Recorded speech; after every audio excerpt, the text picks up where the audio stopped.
पाकिस्तान और West Indies के दरमियान जो दूसरा टेस्ट मैच है उसका पहला रोज़ इस वक्त जारी है और पाकिस्तान और वेस्ट इंडीज़ की टीमें जो हैं इस वक्त मुल्तान क्रिकेट स्टेडियम में मद्दे मुकाबिल हैं। वेस्ट इंडीज़ टॉस जीत के पहले बैटिंग कर रहा है। हमारे साथ कुछ फ़ैन हैं, फीमेल फ़ैन, जो कि सिर्फ बाबर आजम को देखने के लिए भावलपुर से चल के मुल्तान पहुँच गए। इनसे बात करेंगे। अच्छा बताइएगा, भावलपुर से आए इतनी दूर से और सिर्फ बाबर आजम को देखने? हाँ जी, शौक इतना है देखने का, उन्हें फर्स्ट टाइम ही देखेंगे तो इसलिए आए हैं कि एक बार देख लें उन्हें ज़रूर। अच्छा, तो भावलपुर से इतनी दूर से आए हैं और ये बताएं कि सिर्फ बाबर आजम को देखने आए हैं? सिर्फ बस उनको देखने की ख्वाहिश है। भाई तो नहीं लेके आए कि आप खुद आई हैं, शौक है? नहीं, भाई को भी शौक है ना असल में, इसलिए फिर हमें भी शौक है, इसलिए फिर आए हैं। तो पूरी पाकिस्तान टीम फेवरेट है या सिर्फ बाबर आजम? वैसे तो सारी हैं माशाल्लाह से, लेकिन बाबर आजम फेवरेट है, जाहिर है। बाबर आजम फेवरेट है। अच्छा, आपको बहुत शौक है क्रिकेट का, कि बताएं कि बाबर आजम फेवरेट हैं आपके भी?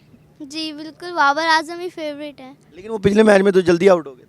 उससे क्या होता है, वो तो फॉर्म में हो ना हो इसमें तो फ़र्क नहीं पड़ता ना। जो असल फैंस हैं उन पे तो फ़र्क नहीं पड़ता, फेक फैंस का कुछ कह नहीं सकते। अच्छा, तो क्या लगता है बाबर इस दफ़ा सेंचुरी करेंगे?